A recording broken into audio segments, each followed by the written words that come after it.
Hi, very good morning.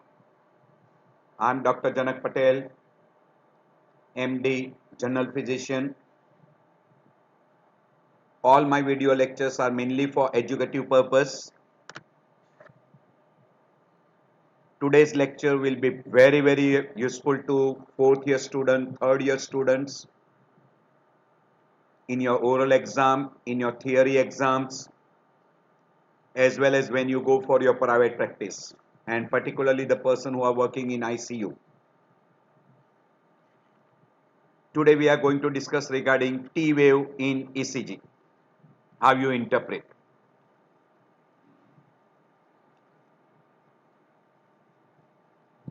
More you see, more you know, and more you listen, you will understand much better.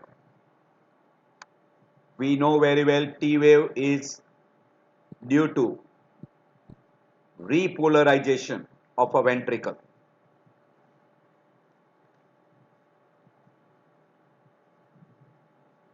T wave is always in the direction of QRS complex. So we say both moves in the same direction. So they are concordant. And it is because of ventricular repolarization. It will be inverted in AVR and also may be inverted in V1 and V2. And it is said that in black females in V3 also. Otherwise, it is always upright in lead 3 AVF. It is flat or maybe inverted or maybe upright. So indirectly, lead 1, lead 2, AVL, V3 to V6, always T wave is upright.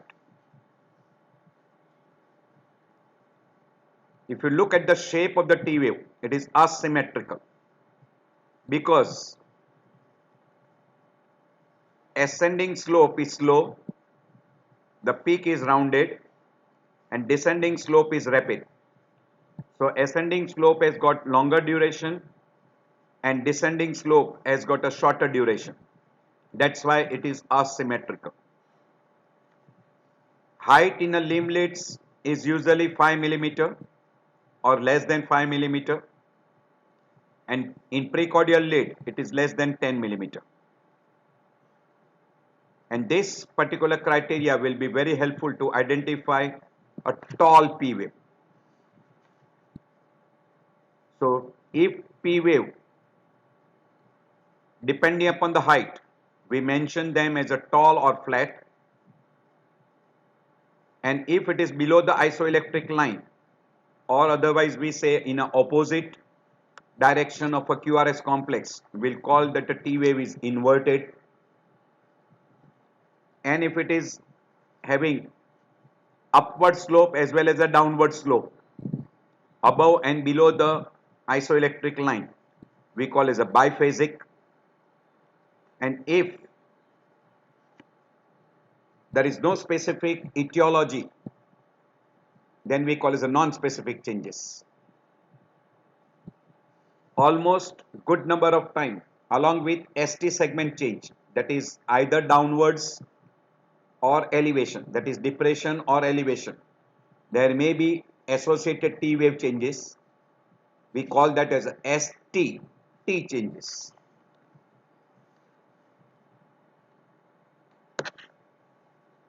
So it is inverted in AVR, V1 and V2, and may be inverted in lead 3. We already told you that the size is 5 millimeter in a chest leads, in a limb leads, and less than 10 millimeter in chest leads. Subtle changes in T wave are often earliest sign of MI. Particularly we call tall T wave is more in favor of MI along with chest pain. And in 20 to 30% of the patient presenting with MI, T wave changes are the only ECG signs. That's why you must pay attention to T wave and look for the specific changes. the size of the T wave is usually less than half the size of preceding QRS complex. So if it is more than that, it is considered as a tall T wave. We have already mentioned that QRS complex and T wave are always concordant. That is, they are in the same direction in the limblets. But in V1 and V2, T wave are upright and there is a prominent S wave. T wave has to be upright in lead 1, lead 2, and we always mention V3 to V6. In V2, it may be upright and S wave may be prominent. In AVR, it is always inverted in the direction of QRS complex. In V1, T wave may start negative and then turn positive in the rest of the lead, particularly in right from V2 to V6. But sometime in V2, it may be still upright and you might have a deep S wave or prominent S wave.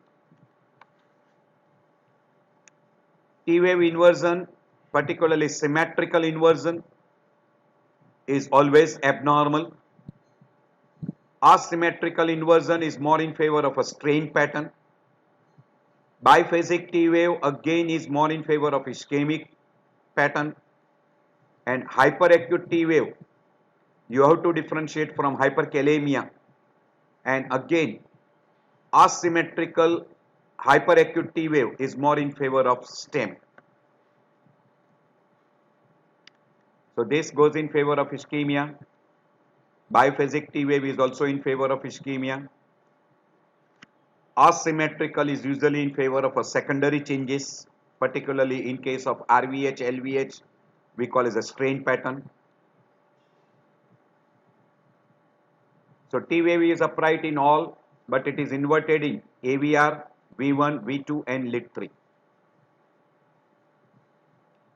T wave may be normal as far as height is concerned, may be tall, excessively tall, then we call tall T wave, and if it is close to isoelectric line we call as a flat. If it is below the isoelectric line in opposite direction of QRS complex we call inverted, and if both phases are seen, inverted as well as upright, we call biphasic.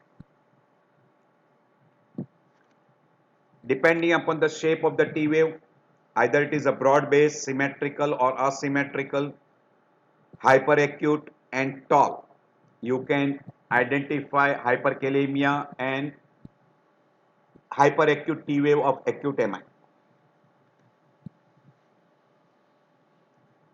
Now, if T wave is abnormal, you have to look in how many leads they are, whether it is localized or it is generalized. Generalized T wave are usually very common in some of the conditions we call it the global changes like Takotsubo, myocarditis, cardiomyopathy, etc. While localized we call as in a ECG families, or we call consecutive leads or contiguous leads, that will be more in favor of ischemic heart disease. If it is in a contiguous leads, say as for example lead 2, lead 3 AVF or lead 1 AVL or lead 1 AVL V5 V6 V1 V2 V1 to V6, these are called contiguous leads, and if you get a T wave abnormality in those leads, minimum 2 leads in a contiguous leads, it is in favor of ischemic heart disease. If you get only T wave changes, we call that as a T wave changes only, and good number of time T wave changes are seen along with abnormal ST segment, which may be upright, we call ST elevation, or negative, we call as ST depression, and that we labeled as STT changes.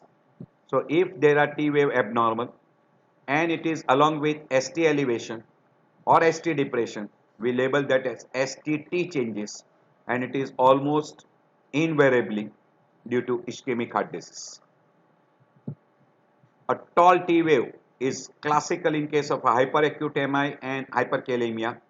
We'll be discussing in a subsequent slide how you differentiate between those two. Inverted T wave is quite common in stable angina, unstable angina, chronic ischemic heart disease, as a strain pattern in LVH, RVH, bundle branch block, and in hypertrophic obstructive cardiomyopathy. Also in other variety of cardiomyopathy like dilated cardiomyopathy, hypertrophic cardiomyopathy, etc.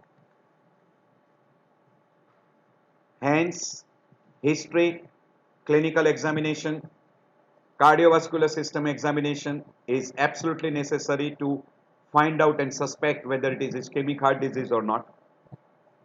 And to further clarify, ECG changes along with troponin may be very helpful to rule out unstable angina from STEMI and non-STEMI. This is a list which shows you some of the T wave abnormality. Some of conditions are very common. A peak T wave will be seen in hyperacute MI, hyperkalemia and normal variant. No doubt it is mentioned that even in LBBB, LVH, posterior wall MI, pericarditis, cerebrovascular accident, psychotic drugs, etc. T wave may be tall, but classical in case of hyperacute MI and hyperkalemia. These are the two classical conditions you have to differentiate. And criteria for that is if there is T wave taller than 10 millimeter in chest leads or taller than 5 millimeter in limb leads and in consecutive leads, you must rule out hyperacute MI. So you have to, or if the T wave height is more than QRS complex or the amplitude of a T wave is more than half of QRS complex height, you must think of tall T wave or we call peak T wave. T wave inversion is much more common in this group, that is ischemia, particularly we call it a chronic ischemic heart disease, old or healed MI, myocarditis, strain pattern in LVH, RVH, also in case of bundle branch block. Also it is seen as a S1Q3 T3 pattern. T3 is inverted in acute pulmonary embolism.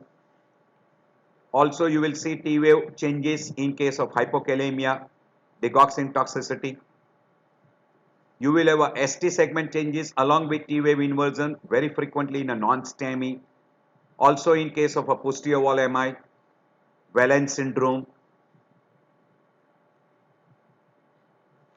In case of De Winter syndrome, you will get a upright T wave along with ST segment changes, that is ST depression with upright T wave. You can see also T wave inversion in case of a mitral valve prolapse, anxiety, certain particular race, may be seen quite common in a young individual, that is we call juvenile pattern, or may be seen also in an old individual. During hyperventilation, may be seen also in case of a constrictive pericarditis. If T wave is close to the isoelectric line, quite common in hypokalemia, hypothyroidism, massive pleural effusion, cardiac tamponade. And we have already told you symmetrical T wave inversion in case of a Wallens syndrome, or biphasic T wave will be also seen in a case of a Wallens syndrome. Biphasic T wave will be quite common in case of a Wallens type A, and symmetrical T wave inversion will be seen very classical in Wallens type 2. Now you can see that if we draw the isoelectric line, if by and large T wave is always in the direction of QRS complex, we call as a concordant. If T wave is in an opposite direction, then we call as discordant, or we call in opposite direction. and that will be abnormal. So here you can see in an AVR, it is inverted, but QRS complex is also inverted. So this is normal. This inverted T wave is normal.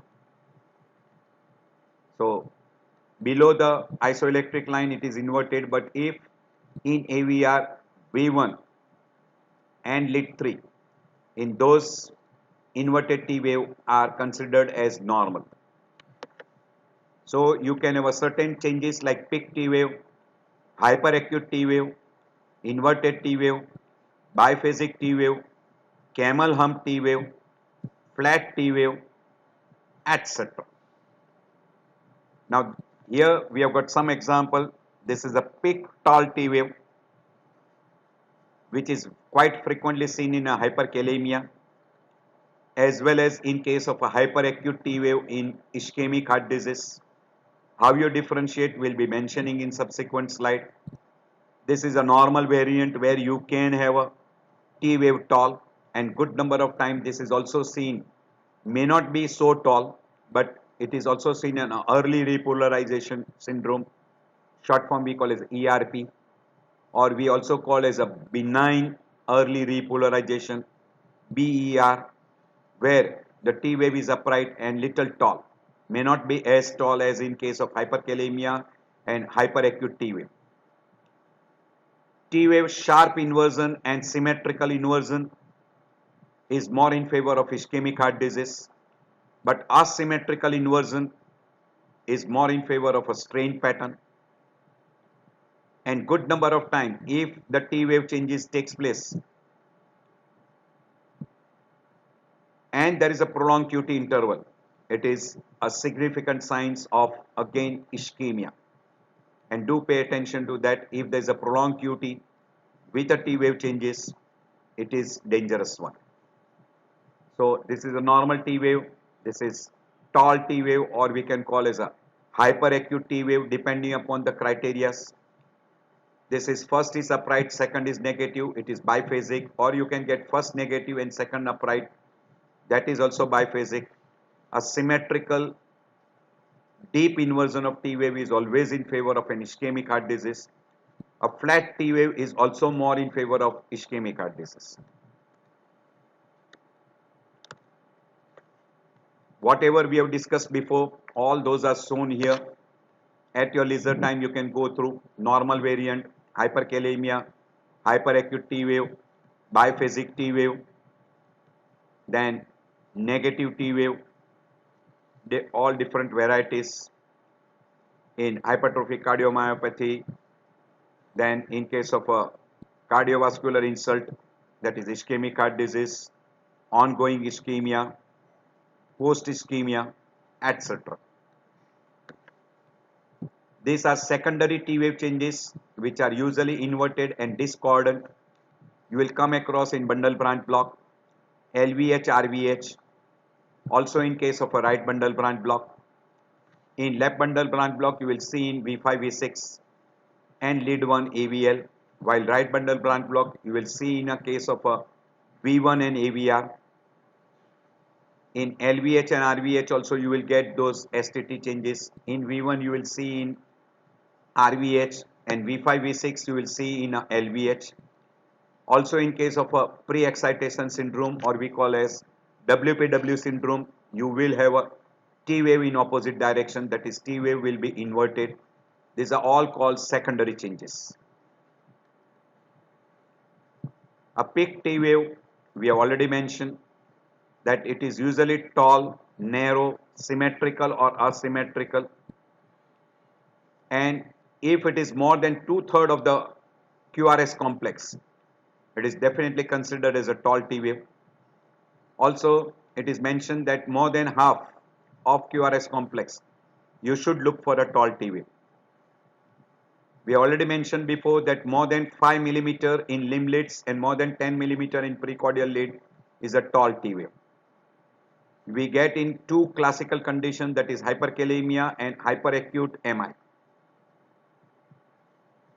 We do get, but it may not be so tall in case of a posterior wall MI, where you will get a T wave which will be considered as tall as compared to R wave in V1, V2 and V3, and that will be in favor of a posterior wall MI, which are reciprocal changes because you will have a ST depression with a upright T wave.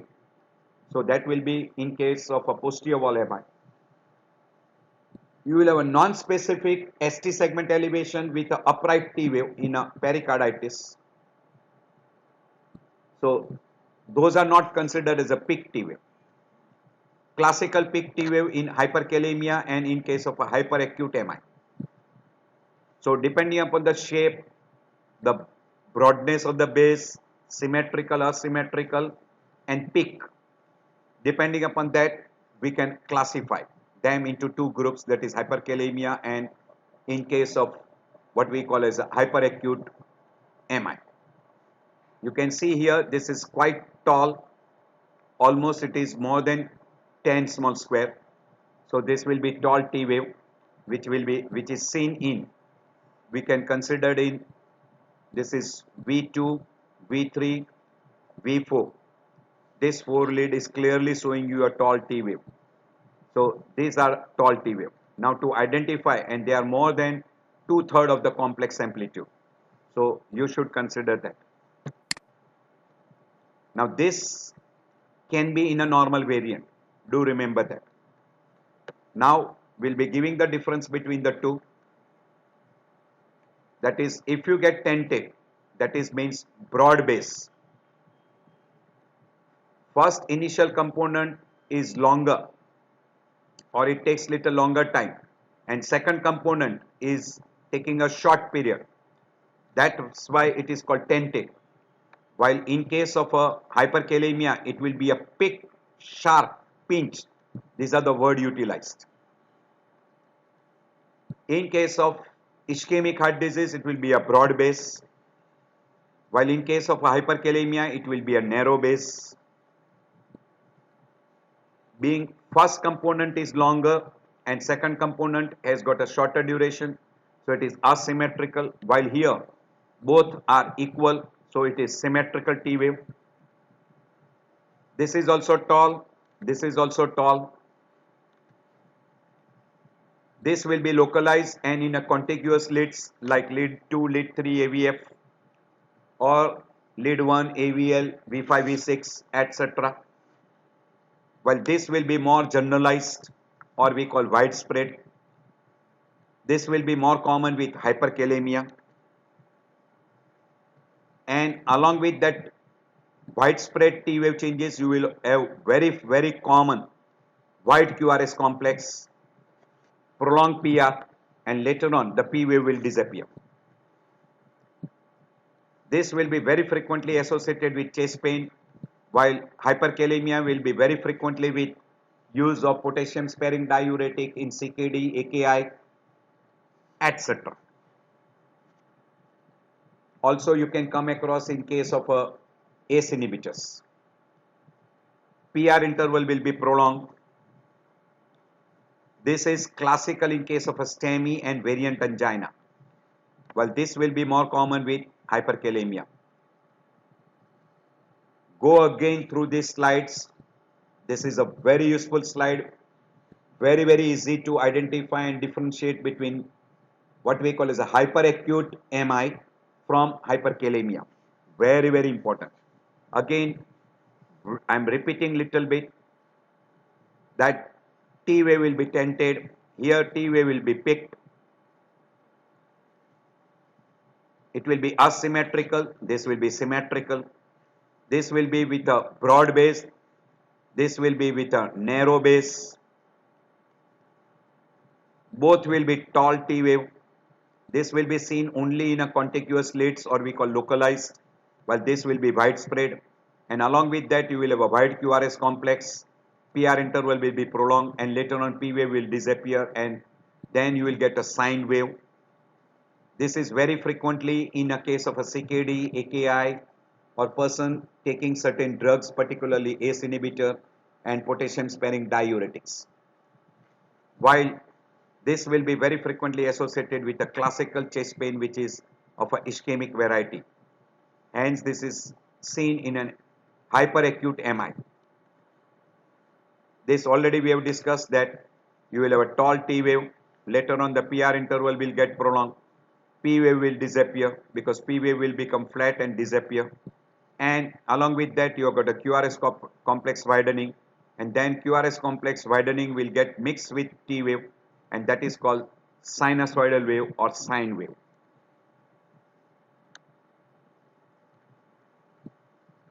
That will be very characteristic. Tall T wave, P will become flat, PR interval will be prolonged, and later on this will disappear.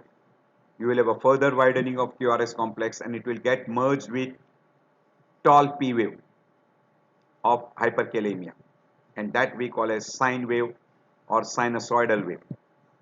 Very characteristic. But if you get an ST segment elevation with J point elevation, and along with that you get a tall T wave, this will be seen in a benign early repolarization.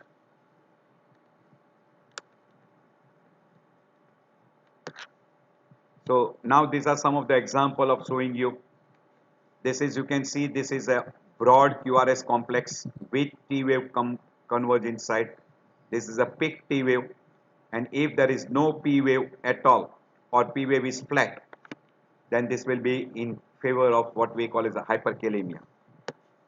So hyperkalemia will have a hyperacute T wave, you will have long PR, then P wave will become absent, QRS complex will be getting wider and wider, you will have a ST segment slight elevation, and then later on it will become a sine wave pattern. And very frequently this will be associated. So hyperacute narrow and pointed T wave plus ST segment elevation, widening of QRS complex will produce sine wave, and you will have a sinus bradycardia, conduction abnormality, high grade AV block. Person may go into asystole and ventricular fibrillation, and person can have mortality. This is again, you can see very clearly the QRS complex is widened, and almost this is a sine wave. You can see QRS complex is widened and T wave is merged inside. So this is sine wave, and T wave is very, very tall. You can see here the tallness of a T wave. 1, 2, 3, 4, 5. Almost 25 small square. More than 25. If you take this as an isoelectric line, more than 25. So in a chest lead, more than 10 is abnormal. So tall and peak T wave, wide QRS, absence of P wave, and almost sinusoidal wave. This is almost sinusoidal wave or sine wave. Very high level of, we call, potassium. So tall, narrow, symmetrical peak T wave and absent P wave. Here if you look, these are tall, asymmetrical, and seen in a contiguous leads, that is V2, V3, slightly in V4. In V1, if you compare with R wave, it is taller than R wave, and these are the changes of hyperacute MI. So hyperacute MI is the earliest changes and may last for 5 to 30 minutes from onset of pain, and later on you may not be able to see. So these T wave are usually broad, asymmetrical, peak. So these are changes of, and QRS complex will be normal. It will not be wider. Again you can see a tall T wave in V2, V3, V4. Even you can consider almost 10 small square in V5 also. And QRS complex, if you look, it is narrow, normal, and height of T wave is quite big. This is almost 15 small square. Again here if you look, this is 5, 10, 15. This is also 15. This is almost again 5, 10, 15. So this is a tall T wave. Again goes in favor of hyperacute, broad, asymmetrical, peak, hyperacute T wave goes in favor of hyperacute MI. Now again you can see here, this is broad base while this is narrow base. So this will be more in favor of hyperkalemia, while this will be more in favor of hyperacute MI. So this is more in favor of hyperkalemia, and this is more in favor of hyperacute MI. So tall, narrow, symmetrical peak T wave in favor of hyperkalemia.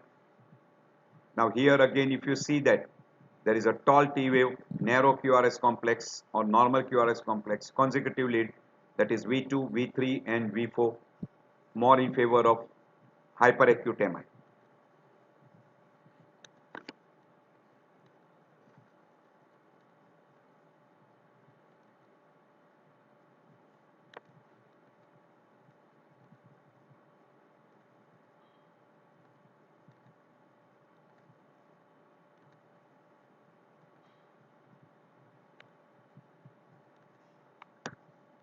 Again here, if you look at tall T wave, but it is more symmetrical, clear? Now, it can be more in favor of what we call as hyperkalemia.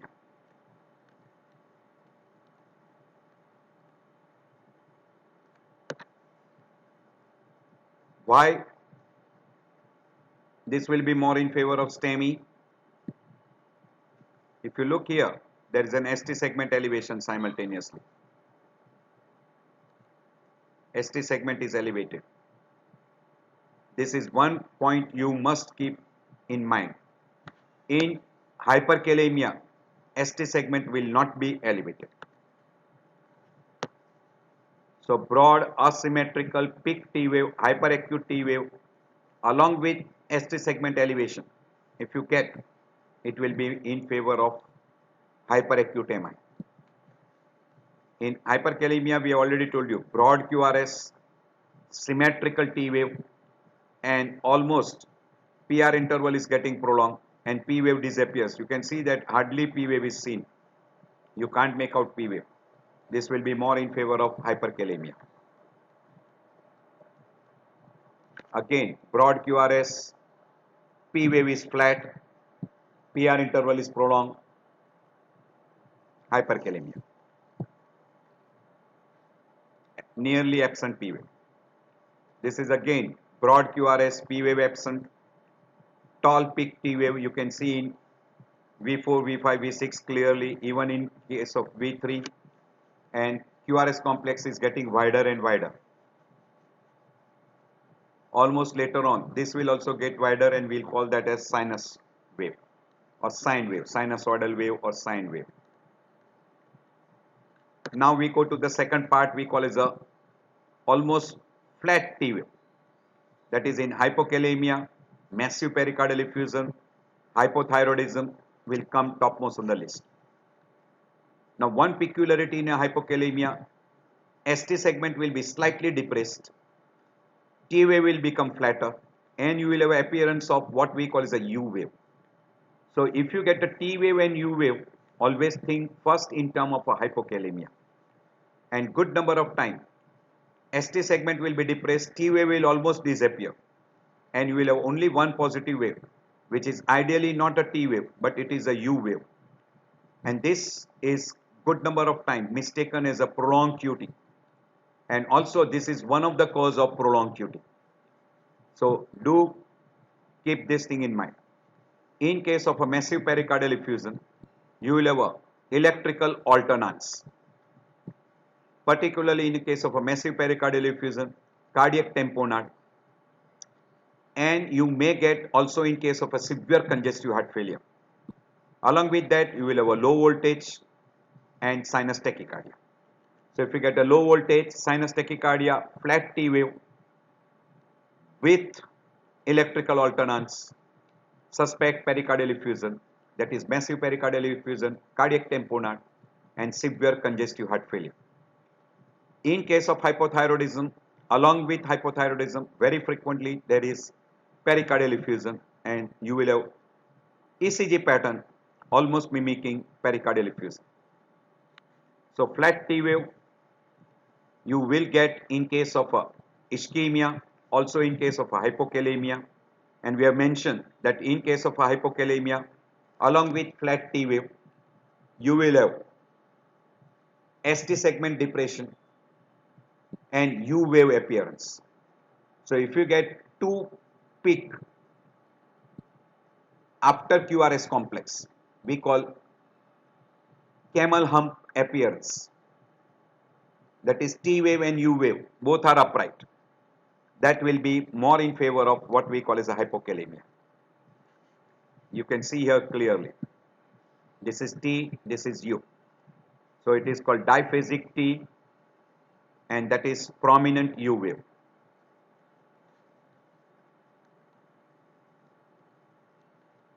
Very characteristic. You will have two bump. So you will have ST depression with prominent T wave. Actually it is a U wave and because of that there is also prolonged QT interval. So when you see all these changes, that is ST depression, T wave is becoming flatter and then you have got appearance of a U wave and then U wave is more prominent and you have got a further depression of a ST segment goes more in favor of hypokalemia.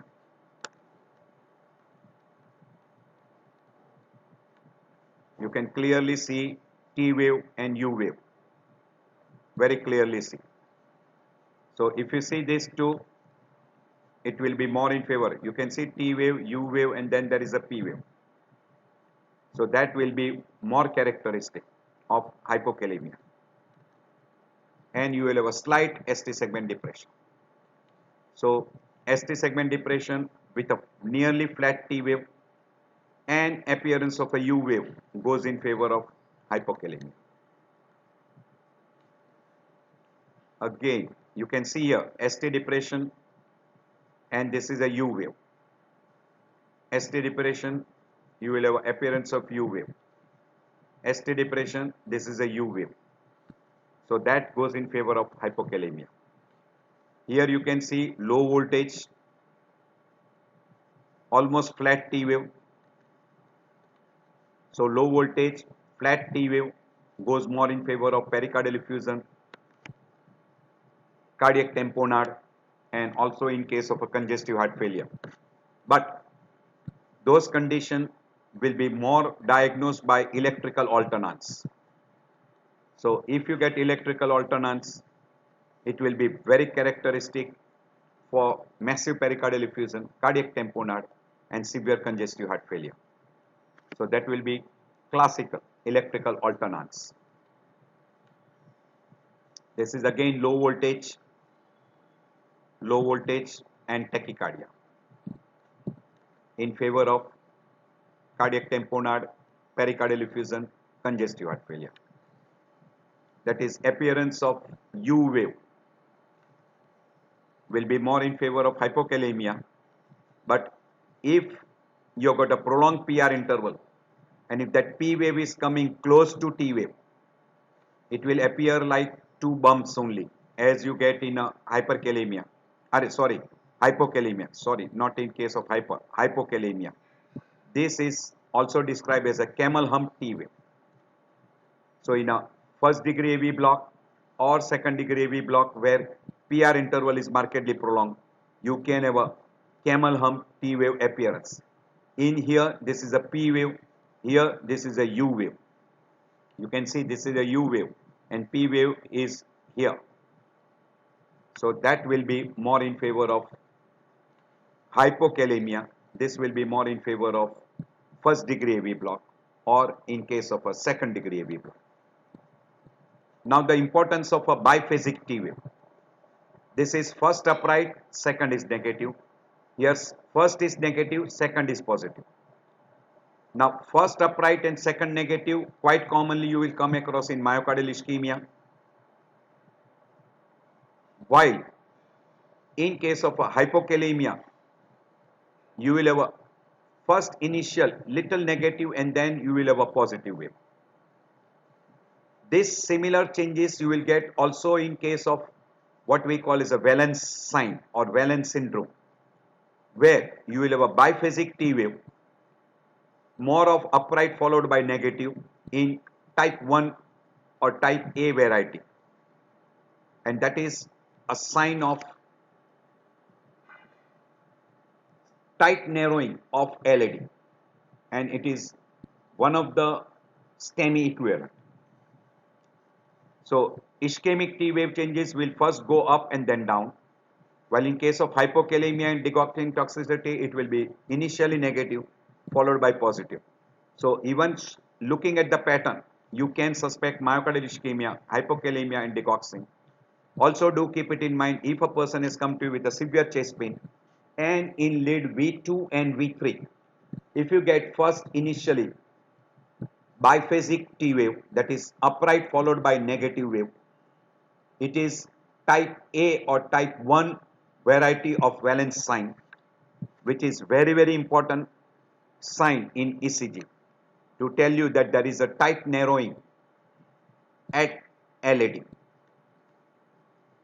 That is valence sign.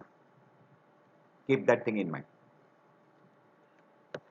Now there is another thing which is very important in a T wave, that is, suppose initial ECG was showing you the T wave changes, which may be inverted or which may be biphasic T wave, and in a subsequent ECG, if the T wave becomes normal, that is isoelectric and it is upright, we call pseudo normalization.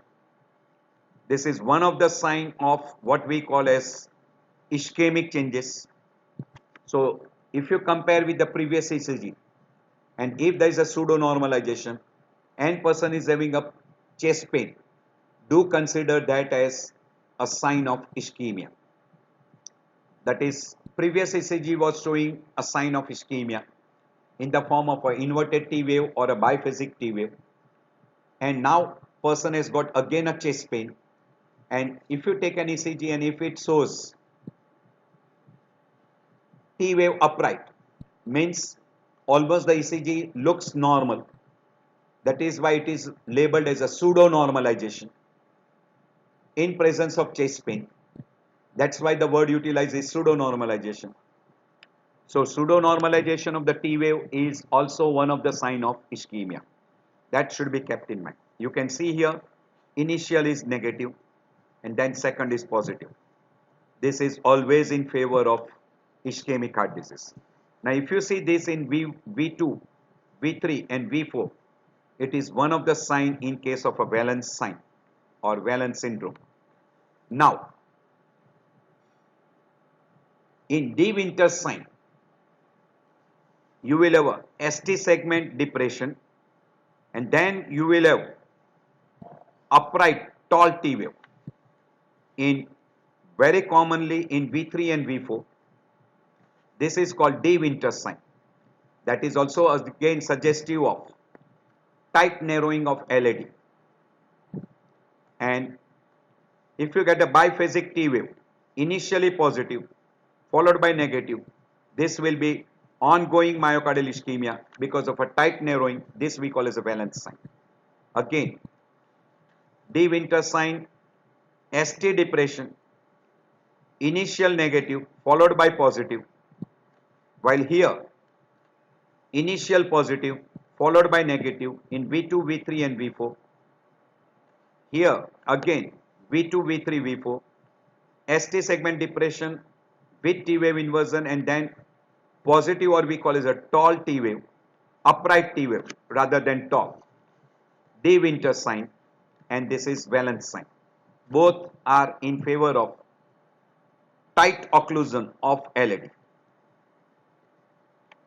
So valence sign A, or we call type A, is biphasic T wave in V2, V3, and if you have got a symmetrical T wave inversion, it is called as type 2. Type A is only seen in 25% of the people. Majority of the time you will see a symmetrical T wave inversion, which is in 75% of the people. While in a De Winter sign, it will be ST depression with a biphasic T wave, initially negative followed by an upright T wave. That is in that condition. So valence sign is very useful, and if you suspect a valence sign, it should be subjected to angiography followed by revascularization. You can see here symmetrical T wave inversion in V2, V3 and V4. This along with chest pain, and there will be no other changes commonly seen. This will be in favor of a valence sign, and this is type B or type 2. Again you can see here, first upright, second negative. This is valence sign A. V2, V2 and V3. And here if you see, then second part is negative. This is tight LAD, proximal LAD. Here again you can see upright followed by negative.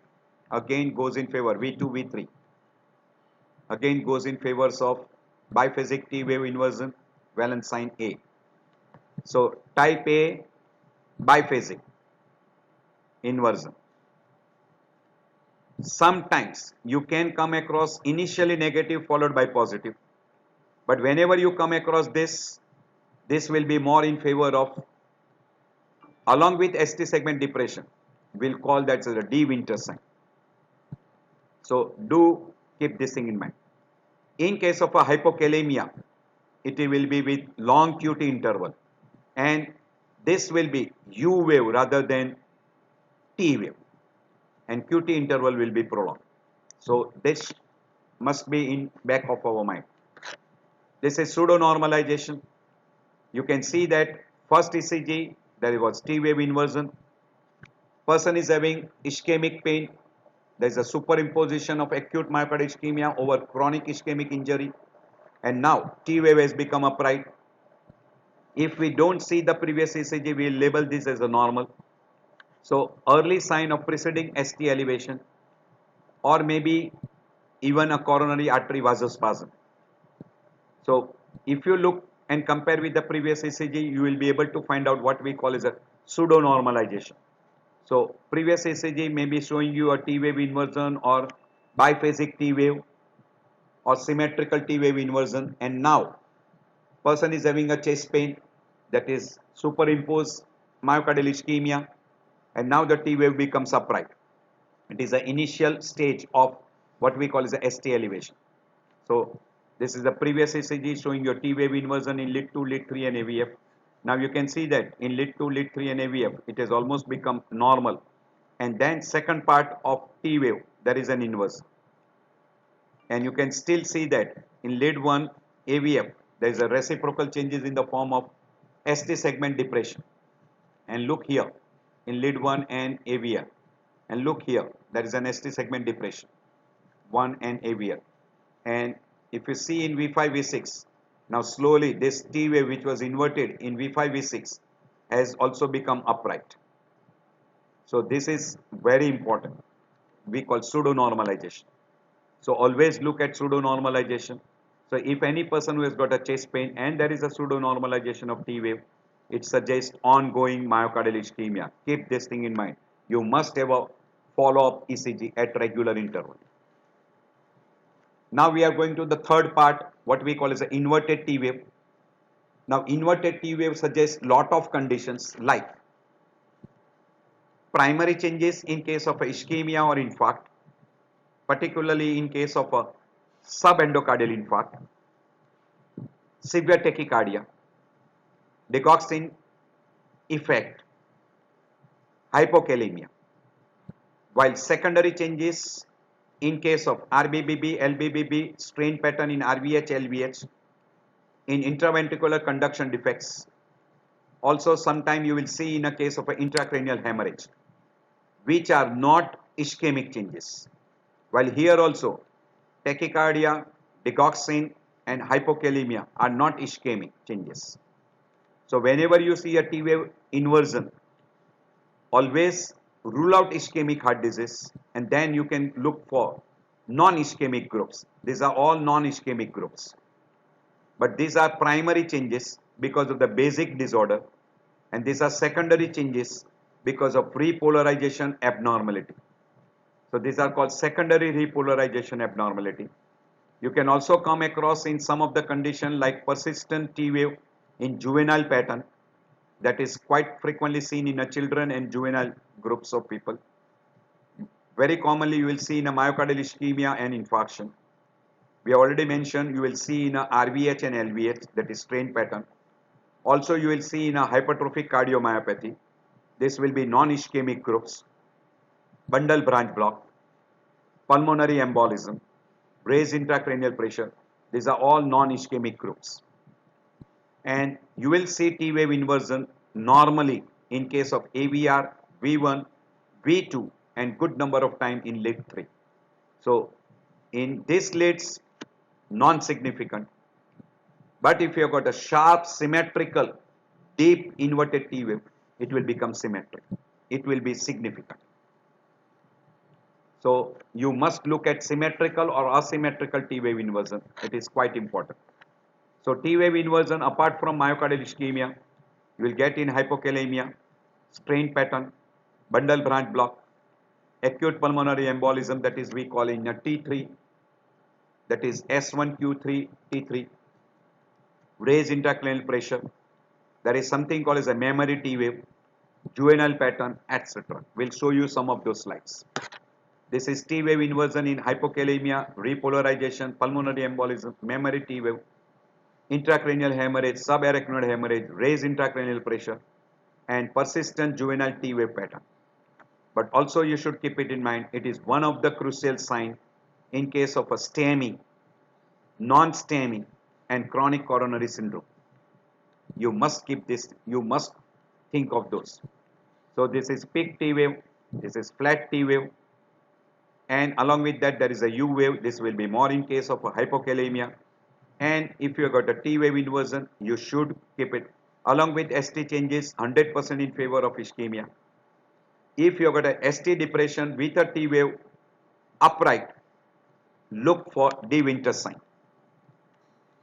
So these are all the conditions where you will have abnormal T wave, that is non-Q wave MI, that is non-STEMI, posterior wall MI, valence sign, LVH, RVH, bundle branch block, digoxin toxicity, intracranial hemorrhage, subarachnoid hemorrhage, hypertrophic cardiomyopathy, acute pulmonary embolism, etc. So ischemic changes, non-STEMI, posterior wall MI, valence sign are more significant because these are ischemic groups, while this is non-ischemic group. You should be able to differentiate. So to differentiate, most important part is a clinical presentation. Will be different in acute coronary, will be different in pulmonary embolism and cerebrovascular stroke. So this is absolutely necessary to have a good history and good examination. If it is present along with the ST segment changes, 100%, either ST elevation or ST depression goes in favor of STEMI and non-STEMI. If T wave is inverted, symmetrical inverted, and deep inversion, it is more in favor of ischemic heart disease. And if it is biphasic, first upright followed by second negative, again in favor of ischemic heart disease. If it is first negative and second positive, may be significant in case of a De Winter syndrome, and that is again in favor of a tight LAD occlusion. While asymmetrical inversion will be more in favor of a RVH, LVH strain pattern, and also in case of a bundle branch block, that is RBBB, LBBB. If you have got a deep T wave inversion more than 5 mm and symmetrical T wave inversion, more in favor of ischemic heart disease or subendocardial infarct, we call non-STEMI, and it will be very frequently with ST segment depression. Also associated ECG sign is very useful. If there is a pathological Q wave with ST depression,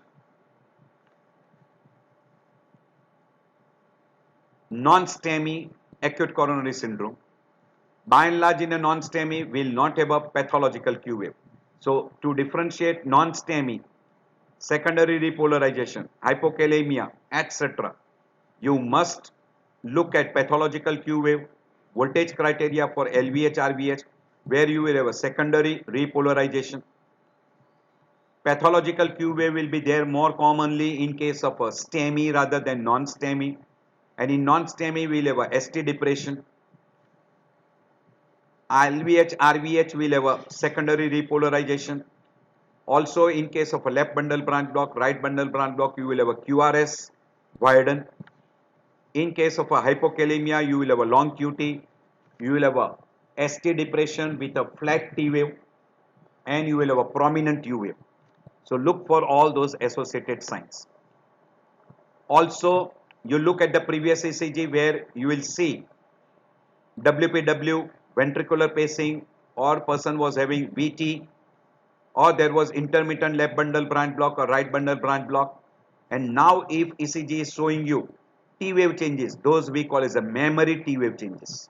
Memory T wave means in previously either the person was having WPW, or person is on ventricular pacemaker, or person was having VT, and now it has become normalized because of treatment or because of drugs, etc.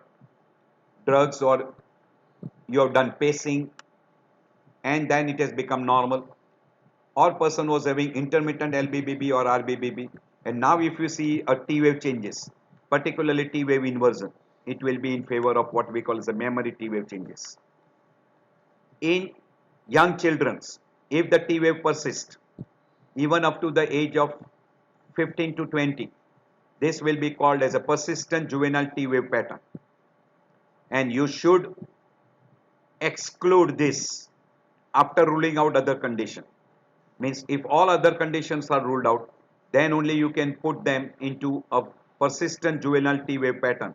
So it is always diagnosed only by exclusion of other criteria. We have already mentioned that asymmetrical T wave is more in favor of a strain pattern, particularly in RVH, LVH, and in case of left bundle branch block and right bundle branch block, while symmetrical T wave inversion is more in favor of myocardial ischemia. So strain pattern you will get in LVH, RVH, left bundle branch block, RBBB, and also in case of a ARVD or ARVC, that we call as arrhythmogenic right ventricular cardiomyopathy. And if we write down D here, it is dysplasia, in which you will get asymmetrical T wave inversion. So this becomes one of the easy way to differentiate between ischemic group and non-ischemic group. Another way, that if you look at the evolution of a STEMI and you have got a serial ECG, if successful reperfusion is done, you will have a early hyperacute T wave, ST segment elevation. After reperfusion, within 1 or 2 days, you will have a ST segment coming to isoelectric line. Initially, you will have a T wave inversion, and later on, you will have a T wave upright, and almost quite common, you will have no appearance of Q wave. That's why good number of time person who has been successfully reperfusion or person who has undergone PCI, either person has gone thrombolysis followed by PCI, or person has gone to PCI, he might have no Q wave after 7 to 10 days. While if a person who has not been reperfused, in a healing pattern, you will have a deep Q wave and upright T wave. So this will be the little difference you must pay attention. So in a case where the perfusion is done and now person has developed a full-blown infarct, you will have an appearance of a Q wave. So that is one of the very important. So do always remember that if the Q wave has appeared, it is incomplete reperfusion. So person has not got complete or successful reperfusion. If a person gets successful reperfusion, there will be no Q wave appearance, while in case of a failed reperfusion or incomplete reperfusion, you will have an appearance of a Q wave right from 2nd to 5th day, and you will have a even after healed. This is healed, this is healing, this is healing pattern, and this is healed. You will have a deep Q wave and T wave will be upright. That will be healed or old infarct, and this will be healing pattern. And here, once it heals, now there is no Q wave at all. That is because of successful reperfusion. So myocardial necrosis has not been severe enough and complete. So remember, T wave starts initially in STEMI to be hyperacute, then it may become biphasic or inverted, and later on it will become upright. And if there is a failed reperfusion, then you will have a Q wave appearance. There is something called as a dynamic T wave inversion and static T wave inversion. Dynamic T wave inversion is a changes in the T wave axis or morphology in a serial ECG. Means say initially you got a T wave upright, then it becomes inverted, then it becomes biphasic. It is called dynamic changes. And if you get the same T wave and same morphology, it is very commonly following an MI with a failed reperfusion, and very frequently it will be with a pathological Q wave, while this dynamic changes is more in favor of ongoing myocardial ischemia like STEMI or non-STEMI, and it is a high risk sign. So always keep it in mind. If a serial ECG is showing you a changing pattern in a T wave, it is dynamic changes we call as STEMI or non-STEMI groups, and it is a high risk. And if it is static, it is usually in favor of what we call as an incomplete or failed reperfusion, and you will have an appearance of a Q wave. So dynamic changes, you can see here that changes are taking place, and if it is seen only in the same ECG, it is a bad sign. So this is also labeled as, you can see this is upright, this is inverted, this is again upright, inverted, upright, inverted. This is called T wave alternance, and when you see this, this is ongoing ischemia. Person should be subjected to further checkup like angiography followed by reperfusion, and this is a high risk sign. Symmetrical T wave inversion we have already mentioned. Always look for ischemic groups, and asymmetrical inversion is always in favor of a secondary repolarization, particularly in case of a RVH, LVH, right bundle branch block, left bundle branch block. Sometimes you come across in a very odd groups, particularly you should look for such symmetrical T wave inversion will be also in favor of a subendocardial infarct, or we call it a non-STEMI. Do keep that thing in mind. And if it is seen in a consecutive lead, or we call as contiguous leads. Hypokalemia also will produce ST segment depression with T wave inversion, and there will be U wave appearance, which is, we label that as a long QT interval. When you see all these three, it is in favor. Now if you get across symmetrical T wave inversion, it is always in favor of ischemic changes.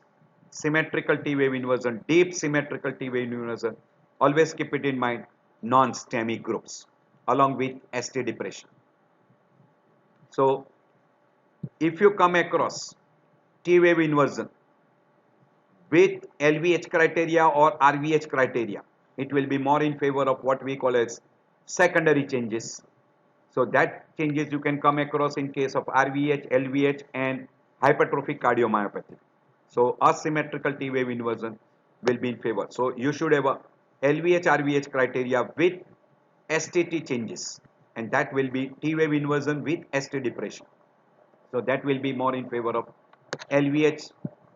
This is, you can see a down sloping and asymmetrical, more in favor of LVH with strain. Again, this you can see in a RVH, ST depression with asymmetrical T wave. RVH criteria fulfilled, it is RVH with strain.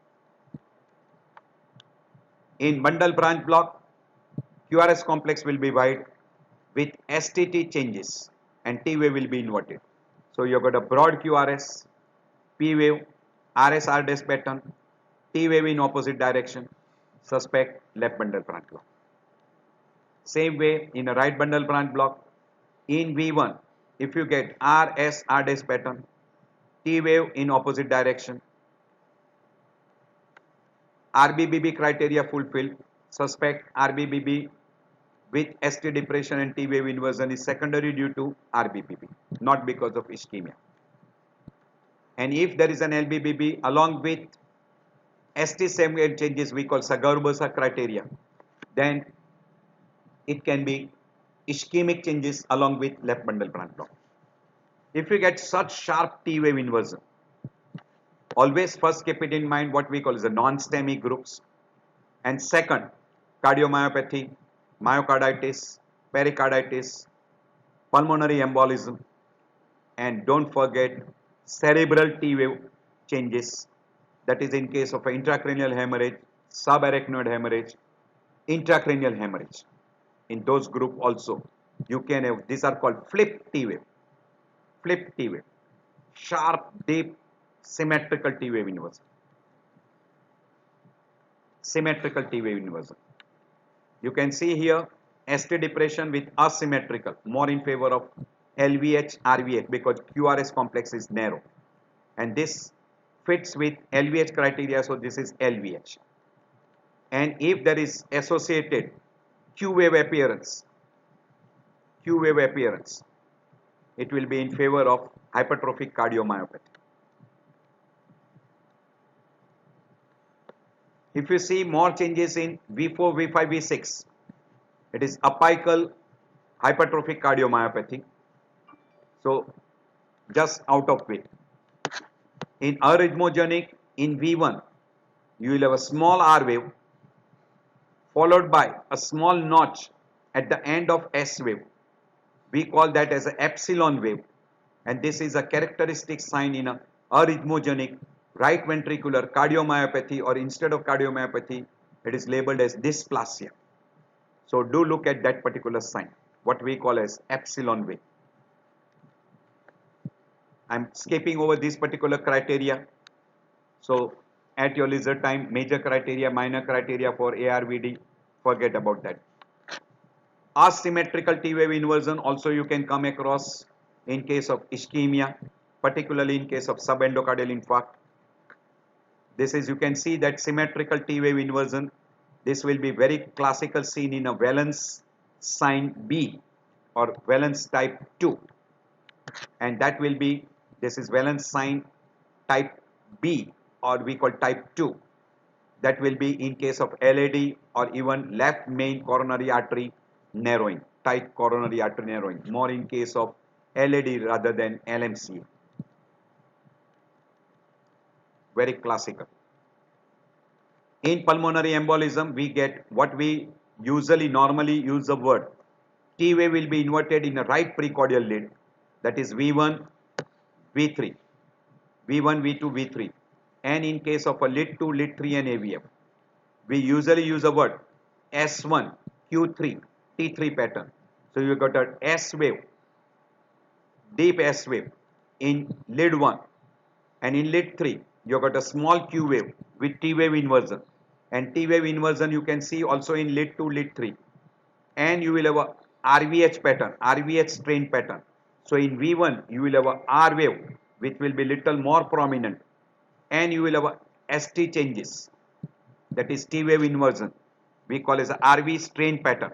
Sometimes you even see incomplete right bundle branch block in V1. So if you see in a V1 T wave inversion, you got a S1 in lead 1, that is S1 Q3 T3, and you get a strain pattern straightforward in favor of acute pulmonary embolism. So S1 Q3 T3, RAD, RVH pattern along with T wave inversion in V1, V2, V3 goes in favor of acute pulmonary embolism. Here again you can see S1, nice Q, and T3. So S1, Q3, T3, you got a T wave inversion in V1, V2, V3. You got a small S wave in even V5, V6, suggests RVH. You got a R wave in V1, V2. So RVH with strain, right axis deviation, S1, Q3, T3 pattern, acute pulmonary embolism. So again same S1, Q3, T3, T wave inversion, symmetrical or asymmetrical T wave inversion with ST changes, a small R wave in V1, V2, RVH with strain pattern in favor of again same. RAD, RVH. This is in a pace rhythm. You will always have a T wave inversion because this will be left bundle branch block pattern. So in a left bundle branch block pattern, you will always have a T wave inversion. Lead 1 will be inverted. AVL will be also inverted. This is lead 2, lead 3. This is AVL. Lead 1, AVL. Sorry, this is in V5, V6. We don't have a upright QRS complex. It will be always in a reverse direction. So in a pace rhythm, you will have a T wave inversion with left bundle branch block pattern. In digoxin toxicity, you will have a multiple arrhythmias like ventricular or atrial premature beats. Sometimes you can see an atrial arrhythmia like paroxysmal atrial tachycardia, variable AV blocks. Very rarely you will see ventricular arrhythmias. And by and large you will see what is called as typical ST changes. That is, you will have a T wave which will be asymmetrically inverted and ST segment will be sagging. It is called sagging. You will see it is mustache sign. This is typical ST segment. This, like this mustache. So it is called asymmetrical T wave inversion. Again you can see that this is asymmetrical T wave inversion. Now if you see in a multiple leads, say in lead 1, lead 2, lead 3, AVF, V2, V3, V4, V5, V6, all these leads. This you can get in a valence sign. Also in a valence sign it will be usually in V2, V3 only, or maximum V2, V3, V4. In De Winter sign it will be V3, V4, V5, but you will not have in limb leads. Whenever you get in a limb leads plus chest leads together, it is called global T wave changes. And these global T wave changes very frequently you will come across in case of myocardial ischemia, intracranial hemorrhage, subarachnoid hemorrhage, raised intracranial pressure, hypertrophic cardiomyopathy, we call catecholaminergic changes, suddenly a stress phenomena which has taken place like Takotsubo, pheochromocytoma, cocaine overdose, in myocarditis, and occasionally in case of pulmonary embolism, not very common. So when you get a gross changes of T wave in multiple leads, always first rule out myocardial ischemia. Second most common is intracranial hemorrhage, subarachnoid hemorrhage, raised intracranial pressure, and then you can think of hypertrophic cardiomyopathy, catecholamine induced cardiomyopathy, pheochromocytoma, cocaine overdose, Takotsubo, then myocarditis, pulmonary embolism, etc. Always think in those terms. Some of those ECG we have got. When it is because of CNS disorder, it is called cerebral T wave changes. Classical seen in a raised intracranial pressure, subarachnoid hemorrhage, and intracranial hemorrhage. You can see this. Changes in mainly chest leads will be more common, and this will be seen in a case of intracranial hemorrhage, global T wave changes. Again you can see here intracranial hemorrhage, subarachnoid hemorrhage.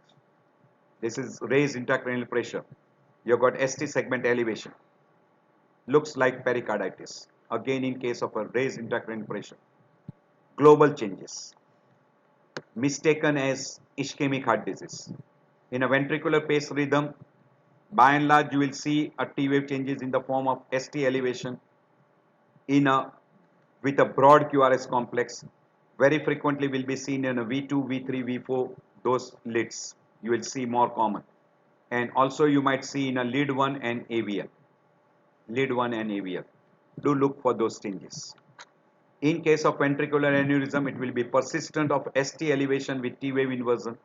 And if it persists for more than, say, 3 weeks, you should keep it in mind ventricular aneurysm, and it can be ruled out by doing a echocardiography, which will show you a asymmetrical dilatation of ventricular chamber with akinesia.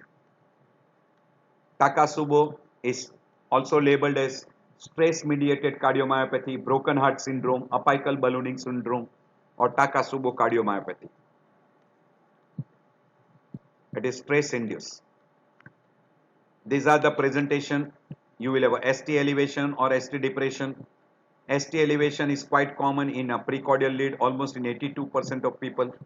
You will have a T wave inversion, QT prolongation, abnormal Q wave. You might have even a elevated biomarkers like troponin may be elevated. Person may complain of dyspnea, and sometimes person may have a syncopal episode, or person may be even in a shock stage. There are different stages which are being described. In stage 1, you might have a ST elevation with short QT. Then in stage 2, you will have a T wave inversion, and now QT will become prolonged. You will have a deep negative T wave, which may be asymmetrical. Stage 3 we call as a recovery, where flip T wave may persist and QT interval will become normal now. And in a late stage, you will have normal. You can see here, T wave is upright. ST segment is elevated. This will be more in favor of stage 1. And then later on, you will have almost, you can see that this has become nearly normal. So this is almost going towards stage 4, precordial lead. This is later on the day, and then it is resolving. This is symmetrical T wave inversion. So this is first, second stage, third stage, fourth stage, different patients given, different stages it is mentioned.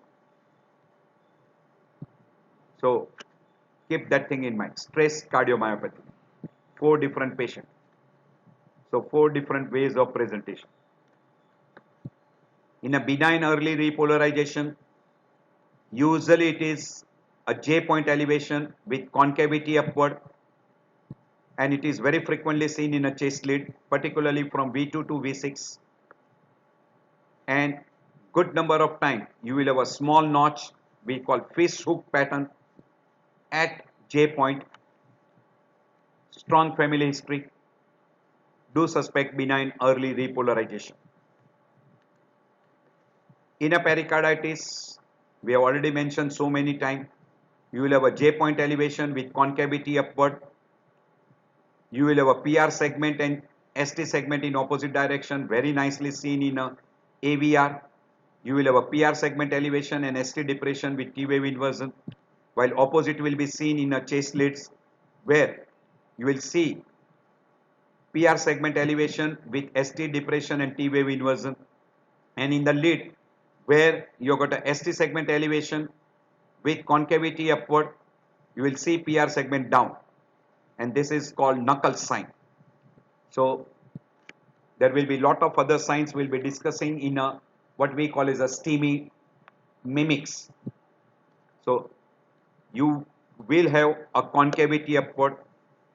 Some description is given, that is saddleback appearance of ST segment elevation, very commonly seen in lead 1, lead 2, lead 3, AVF, V5 to V6.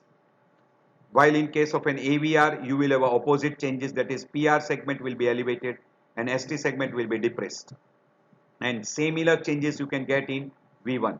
So in AVR and V1, you will get similar changes, while in lead 1, lead 2, lead 3, AVF and V5, V6, you will have identical changes, that is ST elevation with PR segment depression.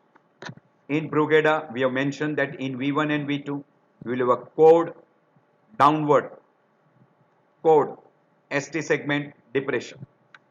ST segment will be sloping down with T wave inversion, and that will be seen in V1, V2. Or you may have a saddle type of pattern that will be in Brugada 2 and 3. And this will be having a strong family history, and they will have a history of palpitation along with episodes of VTVF, and even a strong family history of sudden cardiac death may be also available. We have also mentioned regarding a memory wave, particularly in a person who has undergone a intermittent ventricular pacing or who has recovered from ventricular pacing, pre-excitation, that is WPW, transient left bundle branch block or right bundle branch block, paroxysmal VT, and now if the ECG is taken, sometime you can have a T wave changes which may be persistent, that is called as a memory T wave. I'll just show you those particular.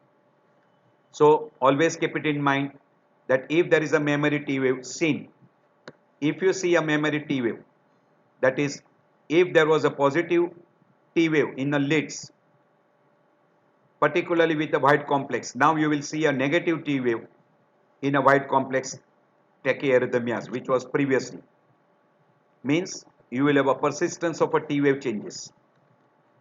So if you see a T wave changes in a person who was previously having WPW or bundle branch block, or a pacing was done, or person was having temporary pacemaker, or person is having recurrent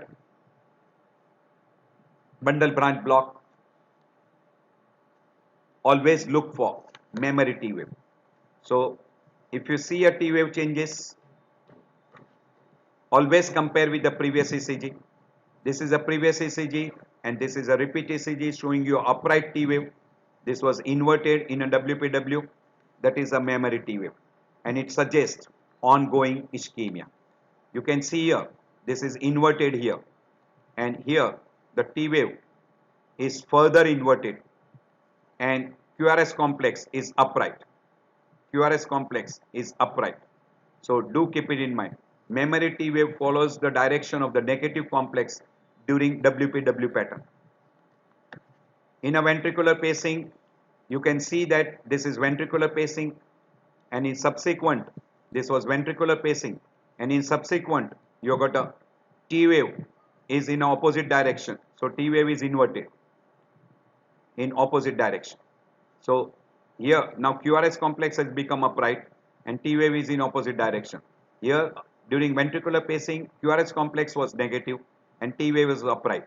This is an important sign which suggests that the person is still having that memory, and it is not a significant sign, it is a benign sign. Juvenile pattern persistence is again not a significant sign. It is usually asymmetrical, shallow, and mainly seen in V1 to V3, and it may be persistent in young individual, African American, they call Afro American, and may be seen in a female, and it is persistent even after the age of 15. So then we call that as persistent juvenile T wave pattern. So if you see this after the age of 15 also, and previous ECG was showing same pattern, this is called juvenile T wave pattern. So this should not be mistaken for some cardiovascular disorder. So these are all the revision of what we have mentioned before. I've already mentioned before. So at your leisure time, I'm keeping this slide for a short period. We have mentioned everything before. This is the final slides. So I end my lecture here. I feel that this lecture will be very, very helpful to the 4th year student, even 3rd year student, for your theory exam as well as oral exam. And when you go for your private practice or you are working in an ICU, it will be very, very helpful to you. Go through again and again, you will remember and you will be benefited. So at the end of this lecture, I thank you all for taking out time. I know that your time is valuable and I appreciate you for spending some of the time with me. If you like this lecture, please press button like, subscribe and press bell icon. So you will get a message when I upload the another video. You will get a notification. So I end my lecture here. See you in next lecture. You can also share with your friends.